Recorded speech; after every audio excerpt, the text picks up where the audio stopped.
Hey there, Justice 3, Strike Force, and Gaming. Welcome to Strike Central, now that we're calling it. Just waiting on Cheese and Saltines to see if we're doing a show tonight.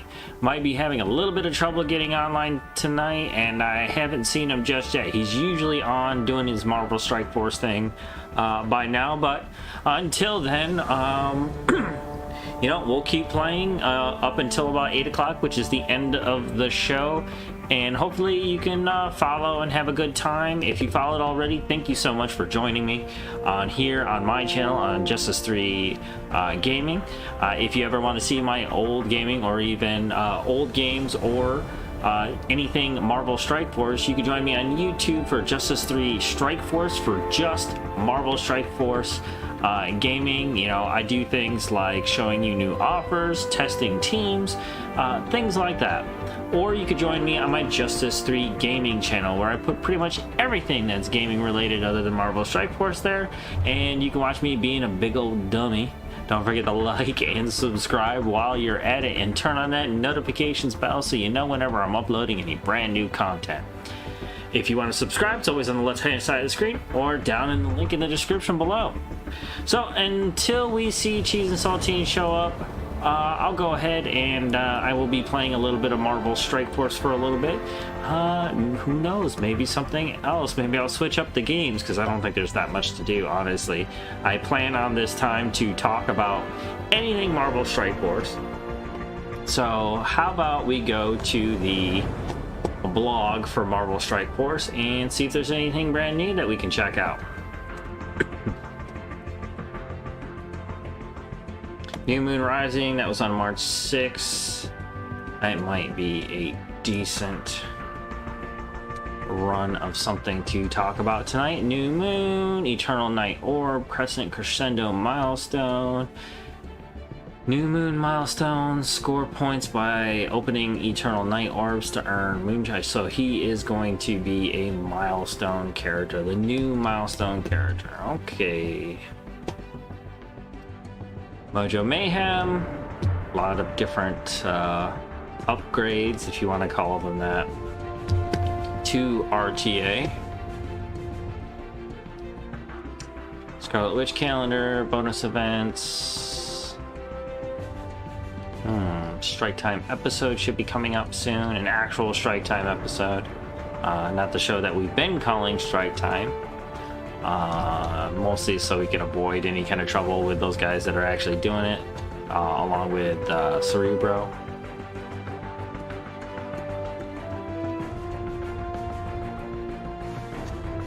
Alright, let's see if we got some raids that we can take care of. You know what, now that I think about it, I should probably adjust. I don't know why, but Marvel Strike Force is exceptionally loud. So let's reduce that a little bit more. We'll go about halfway. No, that's a bit much. Alright, you guys let me know if that's cool or not. BlueStacks just has a really weird way of doing their volume for their games. Like in most other games that I'm playing, the volume of the game is almost too low, and that's actually a problem. So and now I gotta make that adjustment for my core game, which is Outriders right now. Absolutely love that game at this point. I will be covering that mostly on the weekends because my son is my permanent partner. So if you want to join as the third person to that team, let me know in the chat or down in the link in the description below if you're catching this one episode on YouTube.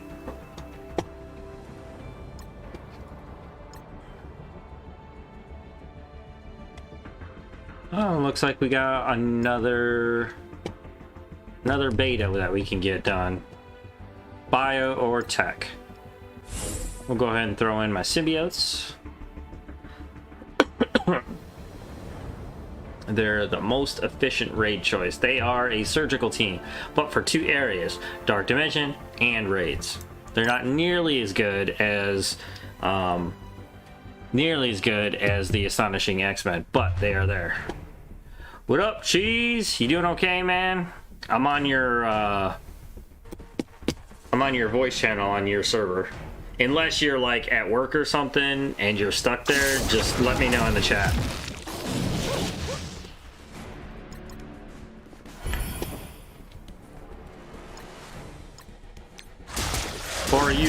did you go in mine? I better check that. Sometimes you come to me. I think you've been coming to me, actually.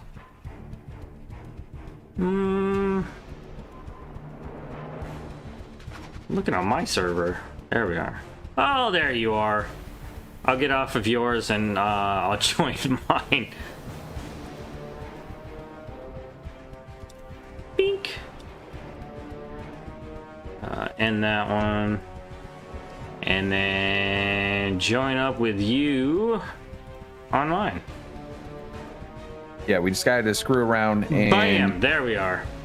There you are. What is going on, Justice? I don't know why I was thinking. I was like, I'll be joining on yours because I got on a little bit earlier than you. So I was telling everybody that I'm waiting on cheese and saltines. I put your link in the chat and everything, so we're good.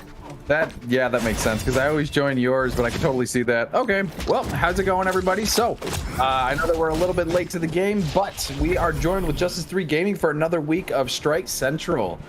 We got a couple of good things to talk about this week. Not as much going on in the game, but we will probably have some cool information coming up later on in probably next week or the week after, as we saw in the in-game mail that there is an update coming soon. Usually those drop on Tuesdays, so we can expect to probably have some cool stuff to talk about next week. But today is just kind of going to be one of those go over what we missed type of days. So Justice, how are you doing today? I'm doing pretty damn good, man. I think I finally got that astonishing X-Men team to safely one-shot the Ultimus boss node. Ooh, and how did you pull that off? Well, I finally got like just one more star. I've been waiting for Kitty Pryde in the promotion store to pop up. I'm able to I don't know, Iceman sometimes his focus, you know how I was telling you way at the beginning that his focus is so low. I just so happen he's now like nailing his slow on Captain Marvel, and when that happens, she's just weak enough for me to survive hits. But I also got Beast up to 7 red stars, and he completely swallowed it. He swallows like one-shot hits, but it's now because of the new red star and the last yellow star for Beast. The combat behavior of that node has completely changed. So I sort of got to learn it all over again and see what reactions that I'm getting out of that node. I gotcha. That team is phenomenal. I really wish I would have invested more into them, but it's not that I didn't think they weren't going to be good.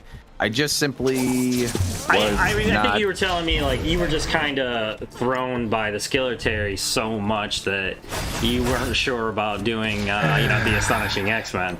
Hey, good news though. Yes, we can go right into that. Yes, they did announce that they will be revamping the Skilletary team. Thank God, because I invested into them hard. Like, I had them at 480,000 power the day they were complete. They were ready to be completed. I got Red Guardian, boosted him all the way up to gear 14 the first day he came out. Spent the extra money to get the gear to make sure I could get him there. And ran in. I'm like, oh, I was like telling my alliance, I'm like, find me a Marauders, and then proceeded to get the shit beat out of me. And I was like, bro. Oh, can we try something real quick? Absolutely. So, all right, so I was doing Outriders with my son because I told you that we'll be co-streaming that like on the weekends. Come see me over at my channel, Justice 3 Gaming, if you're interested in watching a looter shooter, the new Outriders game. But point being is, I set this Discord up to be able to do like a co-pilot gaming thing so people can see what he's doing while they're watching me game on mine.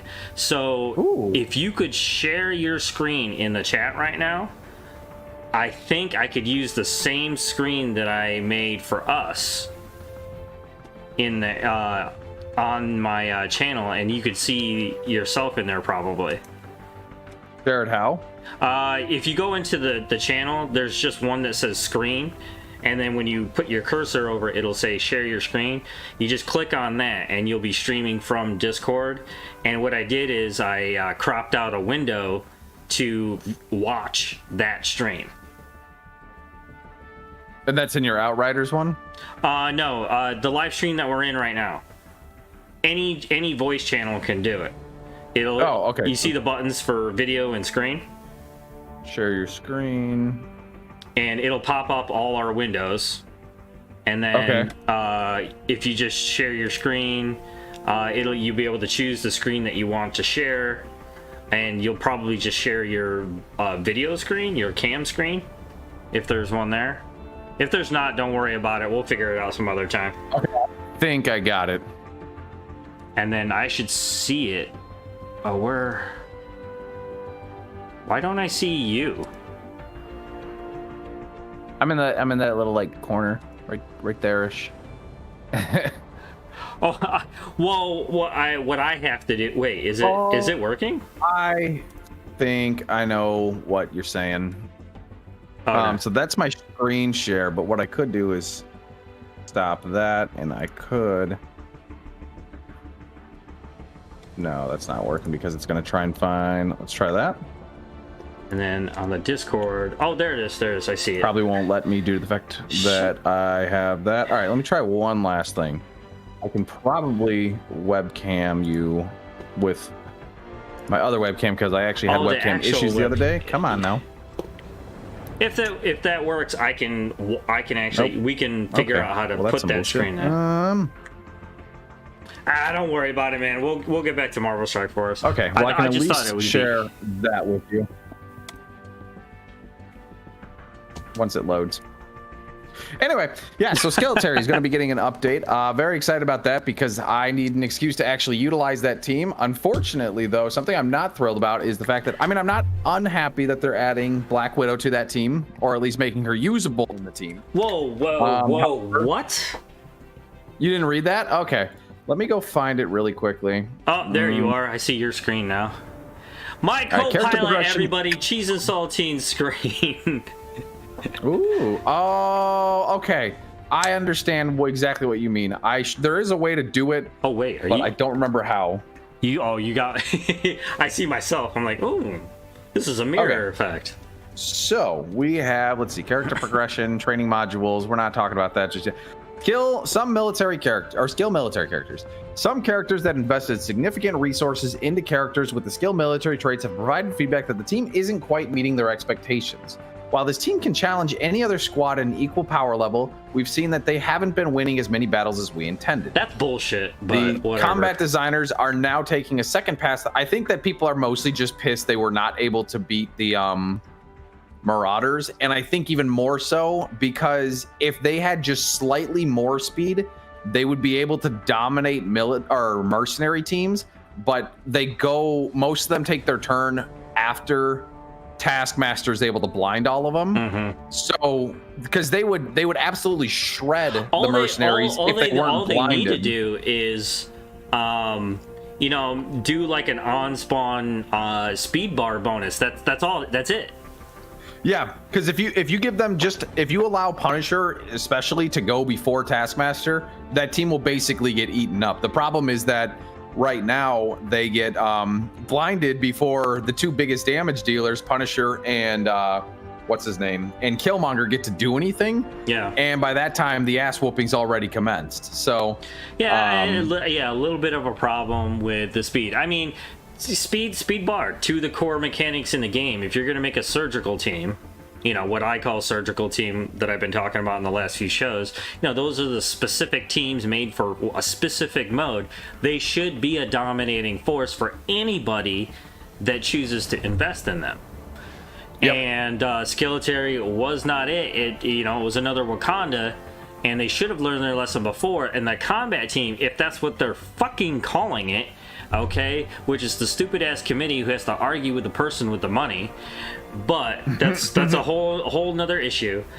And nobody thought about speed bar manipulation. I mean, it's the core mechanic in a turn-based game. If you're going to have a surgical team, they have to manipulate those two major things, and none more than the Astonishing X-Men proves that time and time again that I take them into any raid. They are a surgical team for raids, and they manipulate the speed bar. And another great raid team and a Dark Dimension surgical team, the symbiotes. What do? They get speed up, or they get speed bar from Carnage, but they are still manipulating the speed bar, and Skeletor doesn't do that at all, and which was kind of mystifying to me to begin with.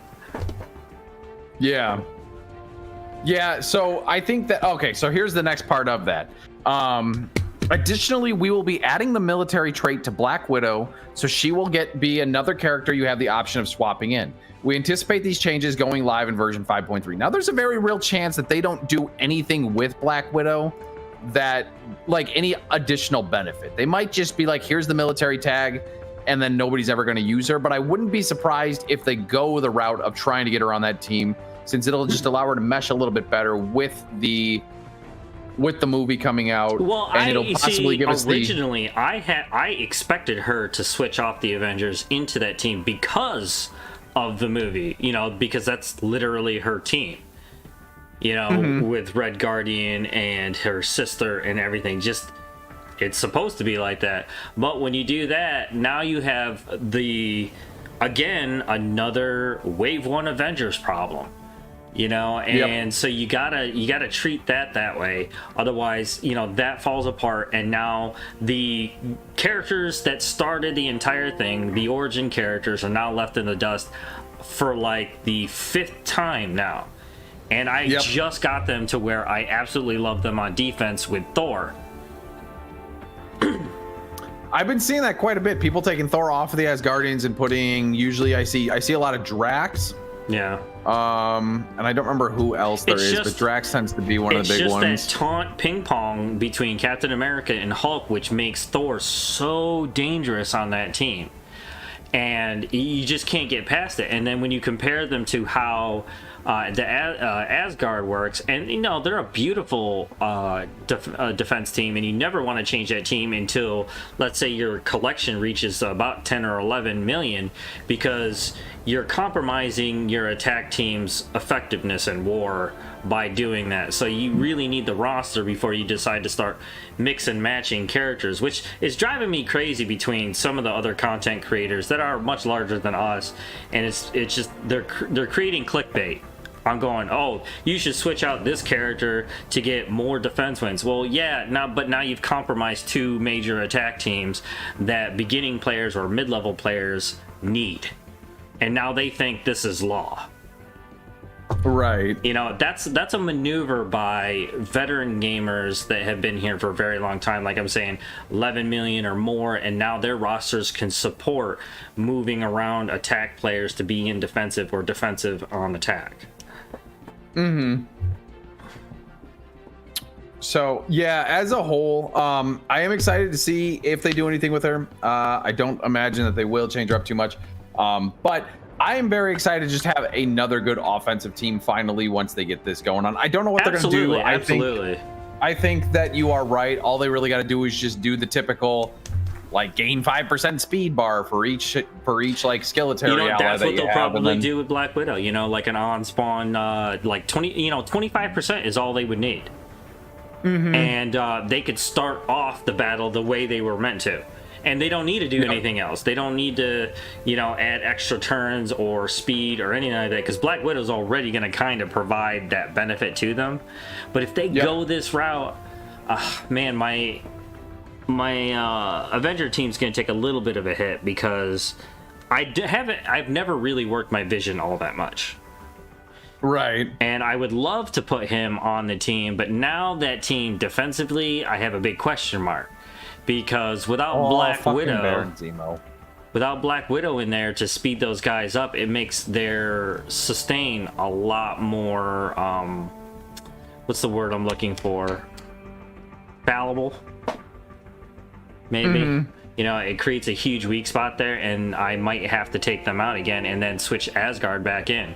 Which I was secretly hoping that they were going to do, kind of like what they did with Fantastic Four, bring in Odin to the Asgard team and flip them from defense to offense, because Odin and Hela were one badass conquering couple, a duo, just wreaking havoc across all the realms, and that would make sense. Right, that would be really awesome.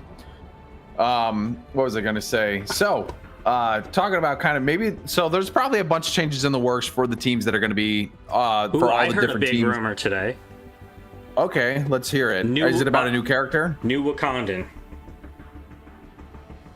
You think so? Claw. You think that Oh. But Why I do was you think having they would make him a Wakandan? because he's mostly associated with Wakanda and vibranium, and that's like mostly what he's known for as an arms dealer. And bringing him into the game, I was having a little bit of a debate on where he would actually go. Yes, he could be Wakandan, but I felt like being a black market arms dealer, he would probably fill the final spot on the Mercs team, and you could end up pulling out Shuri and Killmonger again, and he would provide the similar qualities to what those two characters bring on defense for the mercenaries. Okay. Because he's always got like this weird, that. he's got this like weird lackey thing going for him. It would kind of make sense that he would provide some kind of extra bonuses for Merc Lieutenant and the mercenary guard there. Right. Ooh, we got a new in-game mail. Ooh, I'll go check that out in just a second. One of the questions that I see: who is the best counter to Doc Ock and best counter to Doctor Doom? So the Dr. Octopus kind of, I'll start this one off. Doctor Doom, I don't have a damn clue. I know that technically, what's his name? Black Bolt kind of already has like a passive counter to him. I say kind of because I don't know exactly how they work against each other because I haven't fought a Doctor Doom with Black Bolt, but I know that he is technically a tech character and he does summon, and Black Bolt does good things against both of those. But I don't know how good Doctor Doom is when he spins up. But Dr. Octopus, at least, there's a handful of them. Honestly, I've actually seen Skilletary able to deal with the Sinister Six, so that's cool. And I also have had a lot of success with the Power Armor Ultimus combo. Yes, the Ultimus one is definitely a good one, but you really gotta know what you're doing with that. Yeah, for the most part, one huge thing, I definitely think that getting the passive on what's his name, War Machine, to make sure that you put the taunts on people is huge to ensure that team is successful. Because if you can get the taunt onto Dr. Octopus, Ultimus just destroys him. Oh yeah, absolutely. But that's really the only use of Ultimus that I've found in quite a while. My 5 Red Star Ultimus. I really like, the Astonishing X-Men are an exceptional team. They're one of the more universal teams that you could pretty much take to any team.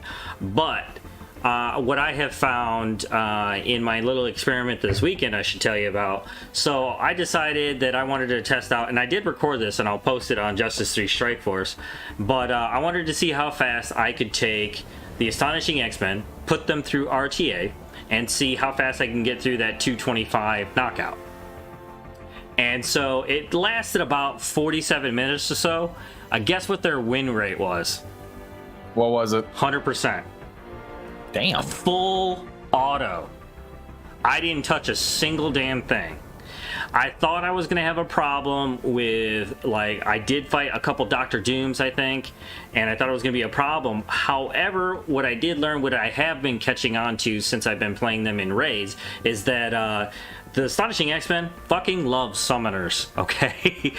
Their damage is so high, even with the lower characters, that when summon characters pop in, when they go down, that's 25% speed bar for every summon that goes down. Doctor Doom gets in there and he brings them in super fast. He better blow them motherfuckers up because the Astonishing X-Men are going to eat them alive. If I have control of the fight, I'm taking his summons down as soon as possible because one, the Astonishing X-Men have some of the best AoE damage in the game.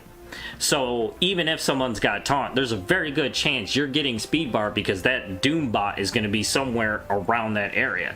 There's almost no way around that. And so they eat that up. You'll average anywhere from 500 to 750 speed bar, and that just allows a team like that to spin up even faster. And you get Iceman to throw down a slow on Dr. Doom, and his damage is negated quite a bit.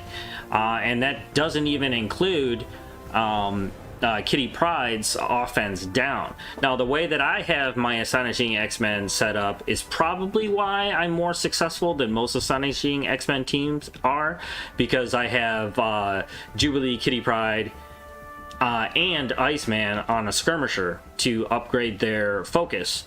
And since they have that extra focus in PvP, they can go up against some of the toughest resistances in the game and still weaken that team outright. So to answer that question, Astonishing X-Men is a good choice for Sinister Six. But I tend to use Pimtech, actually. Ooh, that's an interesting one. And that's because they're in the beginning, turn 1, turn 2,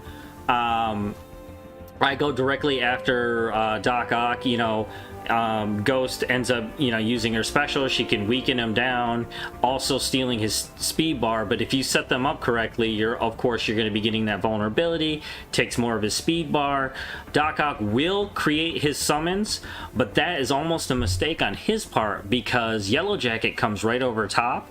And if you go after Doc Ock with his ultimate, he gets that adjacency kill for that summon that came in, and he gets to attack again because of the kill. Ooh. And that actually takes him down pretty quickly. Hey, Wang Fu Master, thoughts on Moon Knight on Hero Brawler? I'm not gonna lie, he's pretty awesome, especially with the Shadowland team. I am developing them now, and they are my next big project once Astonishing X-Men are done, so we can really see what they can do during Alliance War. I don't think he's worth the money that they're asking for, though. So I do not recommend buying the offers, especially the secondary offers that are out right now for $34.99 per offer. You're talking about, you know, like $80 for a character that you can get through the milestones if you really want to. I would hold off and just build them up, and depending on where your roster is, definitely put him in the back seat, because you probably got more important characters like your defense or your offense if you are Alliance War oriented to spend your time and patience on. Yes. Oh, no wonder I got my ass whooped in that fight.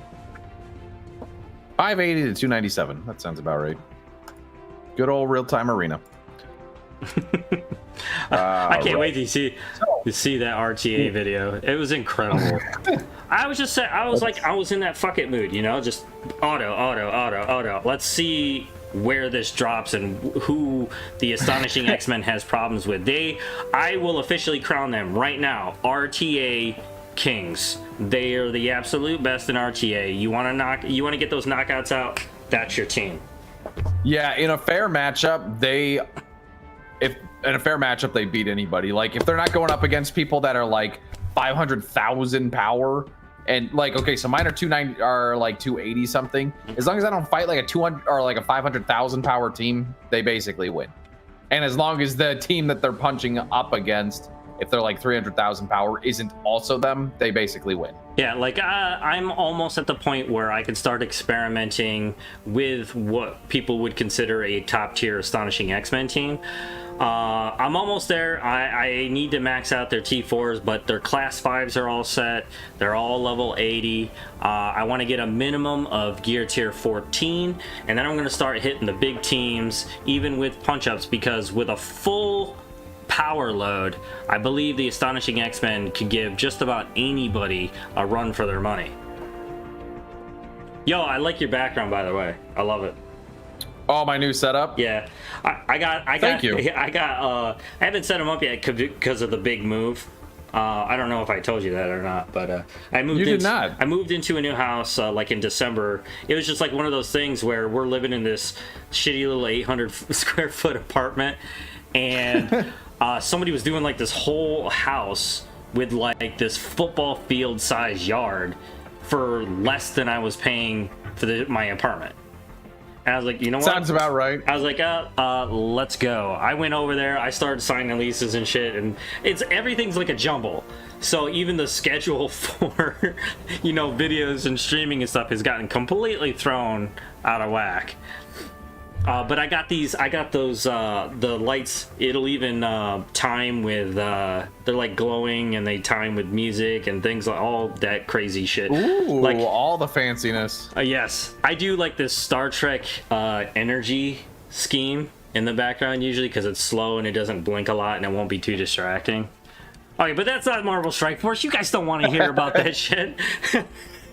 Though Star Trek is another fun one, and there are actually some really good Star Trek games out there. That is for another time.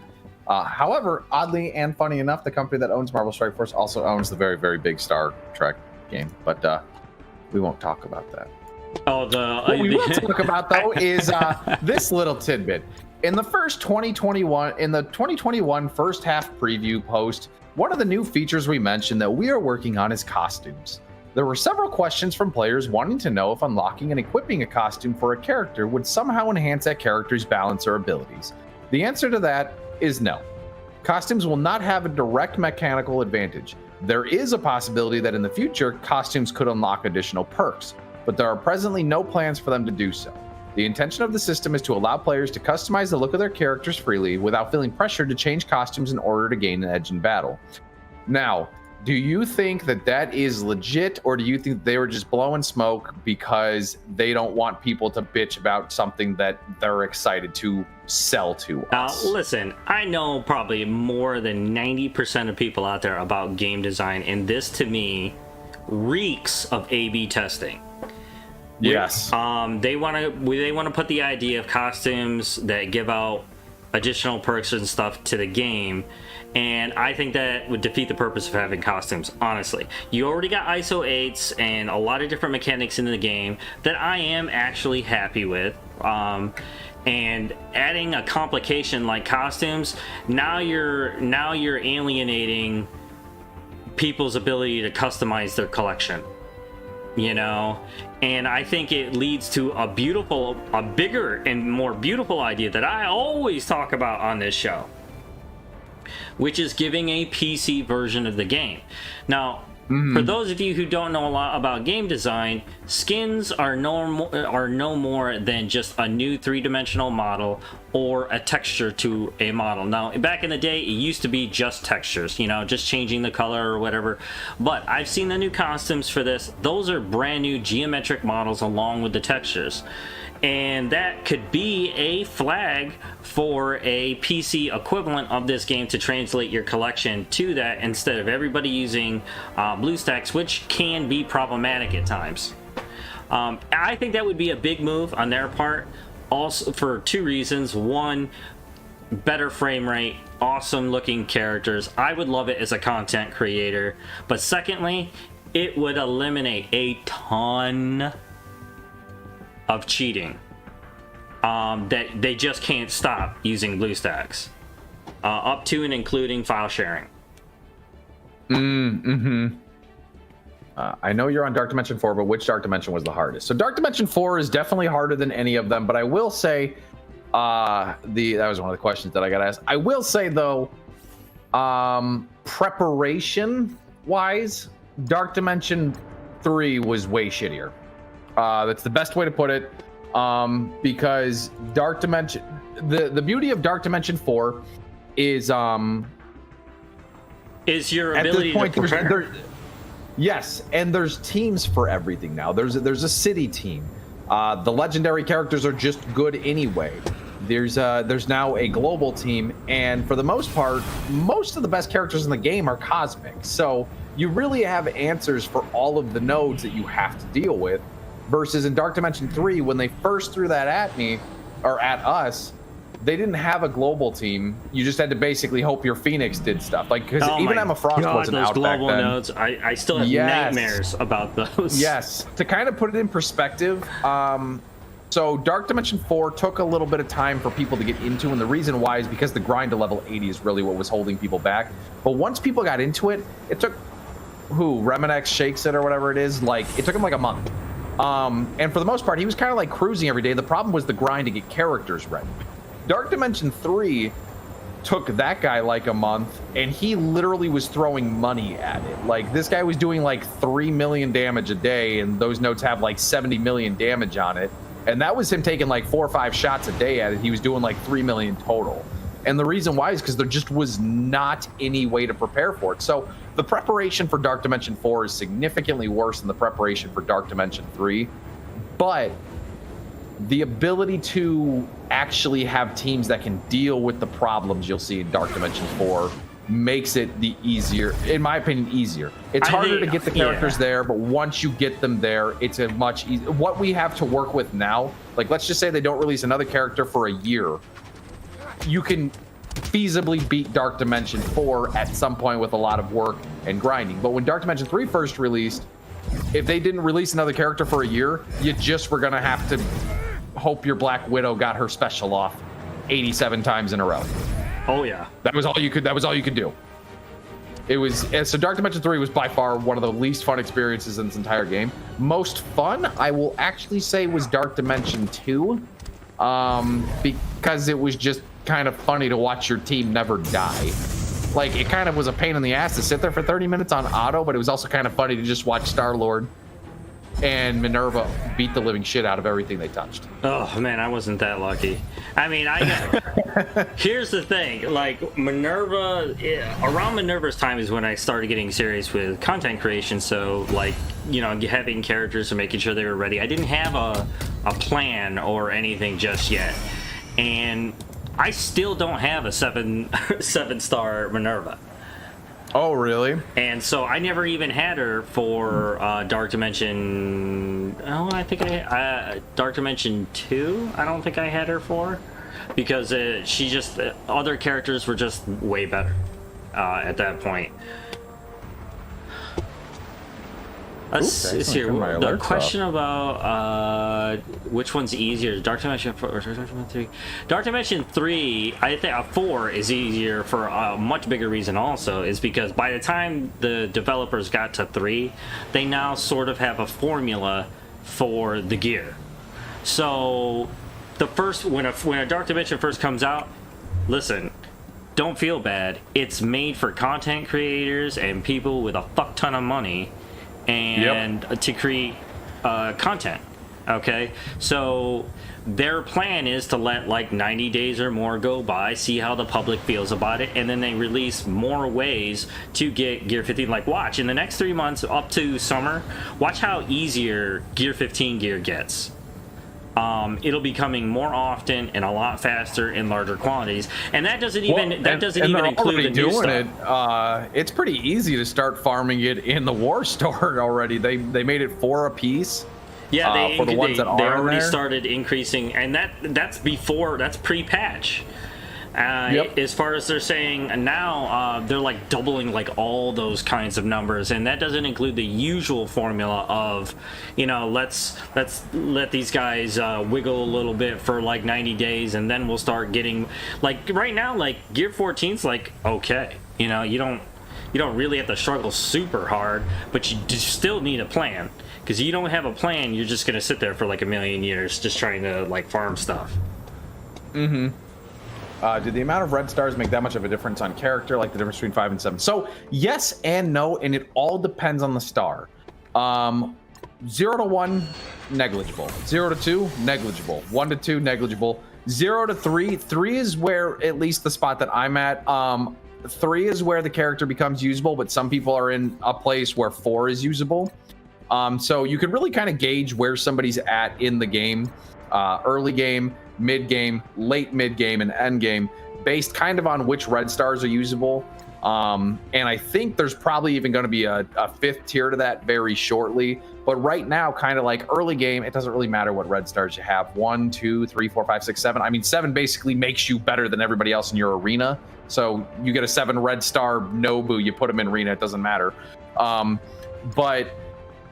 And then like when you reach like the mid game, having 2s is pretty important, having 3s is pretty important. Like those start to become what your roster is filled out with. Once you get to like the late mid game, possibly early end game, 4s are like, if you don't have a 4, there's no reason to use it. And I think the end game players have reached the point where if you don't have a 5, it's borderline unusable. Yeah, and that's typically where I am at. Red orbs quite literally mean nothing to me right now, but now I've switched my strategy up to collect more credits for the Elite 4s, because 4 is the bare minimum now. Otherwise they get set, you know, their entire team gets set back on the bench, because I have many other teams to play with, and I can wait and be patient for that character to get a little bit stronger in the red stars. Plus there are ways of collecting promotional credits. I do it right now. Like I'm waiting on Kitty Pryde to go up to 5 red stars and Bishop to go to 5, but I have enough promotional credits to be patient even more to bring Bishop to 6 and Jubilee to 6. And after that, that's just game over for anybody that I put them up against. Yep. What's really odd about red stars, though, is in a weird way the uselessness of 6. And I say that because the difference between 5 and 7 and even 6 and 7 is really, really big. And 6, the difference between 5 and 6 isn't. The difference from 5 to 6 is about the difference from 1 to 3. And it doesn't make enough of an impact where it's like, hey man, having a 6 just is infinitely better. Like, obviously it is. The stats are better, but it doesn't, the impact that it makes to your character is not noticeably huge. While the 5 to 7 is insane. So being like having a 6 red star character is like great. Obviously you have a 6 red star character, but it almost kind of sucks because you're like, well, damn, I wish I could have gotten a 6. Like half the time you're like, I wish I could have gotten a 6 on somebody else. Half the time you're like, I wish it would have just been a 7.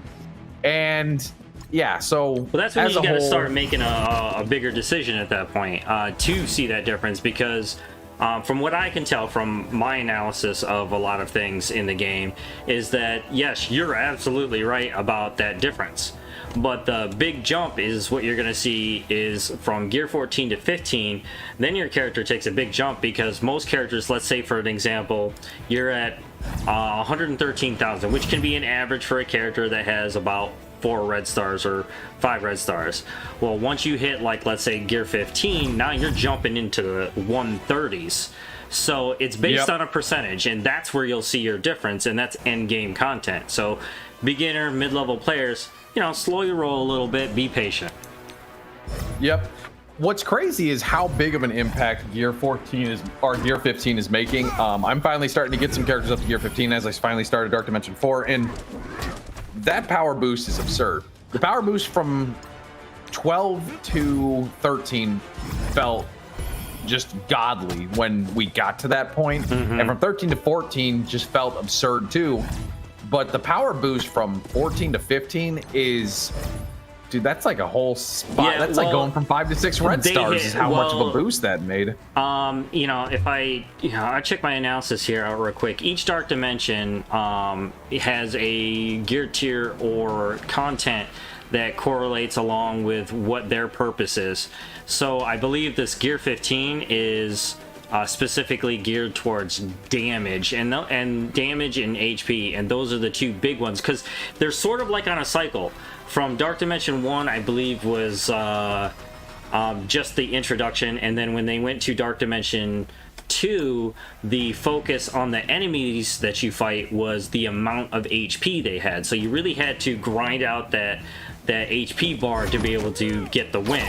And then it went to, in Dark Dimension 3, it was about focus. So that's why when you go through it, you have such a tough time. It's because they're resisting a lot more of your attacks than you normally would have.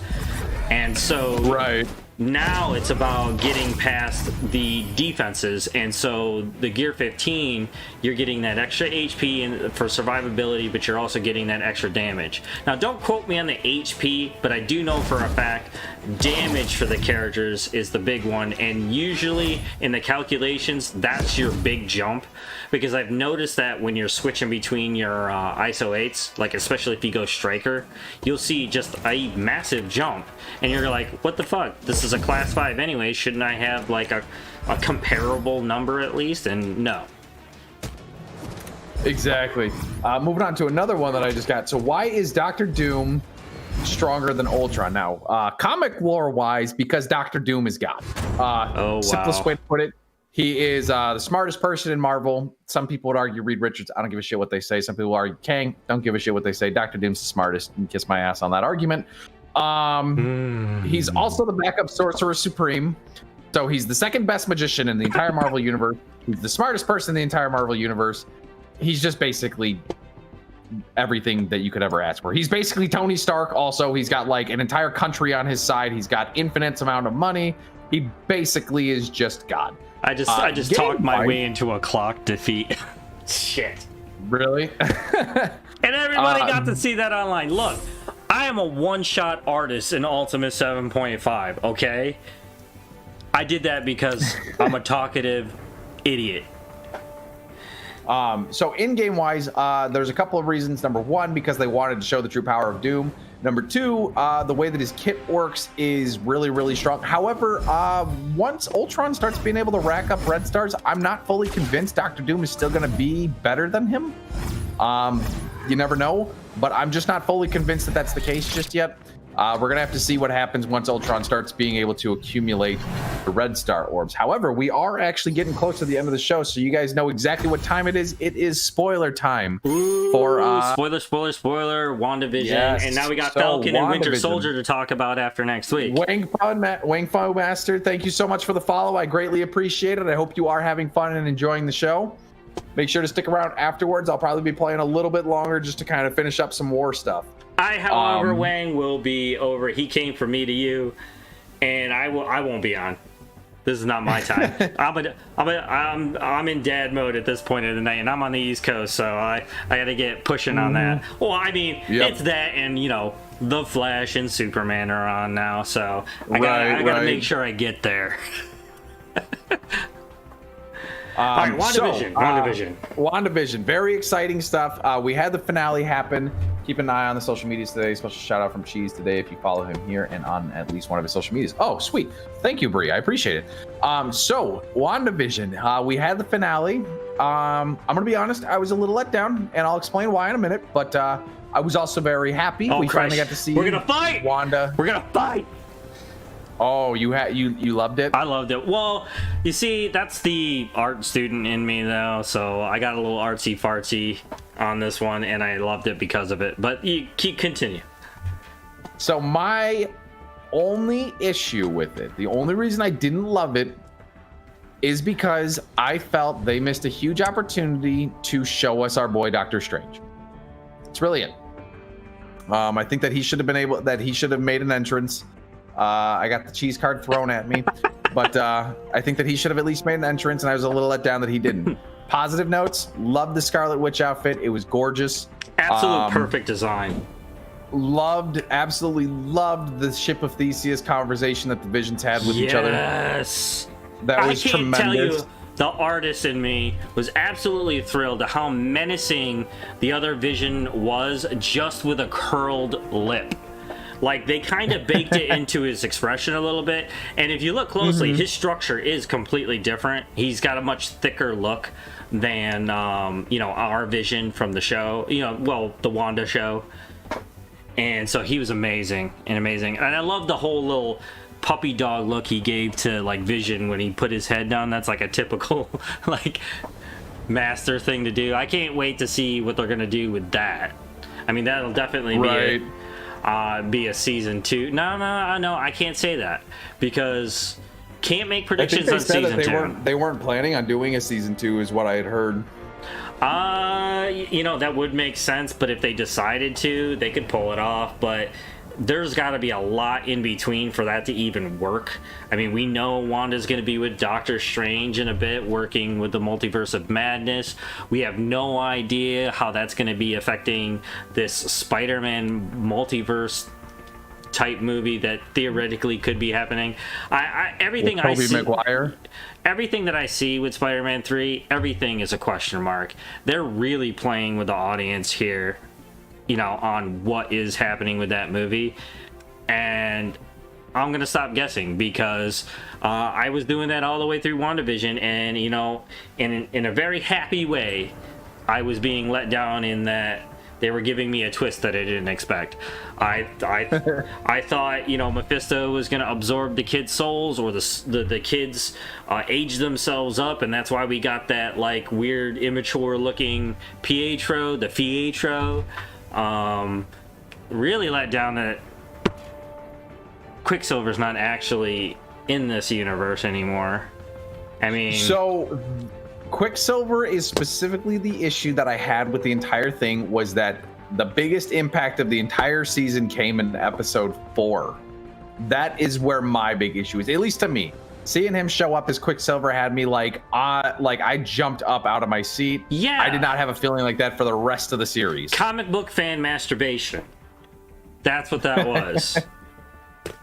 I felt really let down about that. Yeah, but I mean, like, don't get me wrong. I was still super happy about the episode because it was artfully done. Yep. But it was so, like, I'm not gonna lie to you guys. I was crying through the episode because it was so sad about what was happening, and being a dad also, I couldn't imagine. I mean, I could imagine. It was I guess it was too easy to imagine what losing your kids like that would be. And the fact I have 2 of my own, and she had to literally like let them go, and it was insanely heart-wrenching for me to see, especially like when like I knew I was gonna start tearing up the second Vision like flipped that light on and was like, it's customary to have the lights on when saying goodbye. I'm like, yeah, that whole scene with the kids just felt like one heart-wrenching goodbye. And in a way, I've had to have a similar conversation like that was fatal, and it sucks. Yep. What I'm going to find really quick while I'm still on with you, man, there was some photos coming out that people were doing. They were photoshopping Vision towards, thank you, man, I appreciate it. They were photoshopping Vision towards the end of the episode when he was wearing that turtleneck. They were like photoshopping like do-rags and chains and shit onto him. Oh my god, I think I seen one. They were calling him like Vishon. Yes, I seen that one. That's hilarious. Oh man, you know what I was thinking at the time? I was like, oh my god, I gotta screen save this one and send this shit to Cheese right now. There he is. Yes. Yes. Yes. Let me find it again. The pic Twitter, so that way I can pull it up on mine really quick. Oh my this shit is god. one of the if you guys have not seen this, it's amazing. It's one of decline access that. I don't give a shit. Let's just save this image really quickly, and I will actually pull it up on the screen for you guys to see it on my stream. This shit is one of the funniest things I've ever seen in my life. Give me just a second to go implant it into OBS. Add image. Add this image really quickly. We'll just say Vishon. Press OK. Browse. Where did I just put that? Downloads. All right, I gotta pull up your stream just so I can see this shit. This is amazing. Where did I just save it to? Let me find show in folder. What folder that? I gotta pay more attention to where I'm saving shit to. Okay. All right, give me just a second there, chat, and you guys will see Vishon.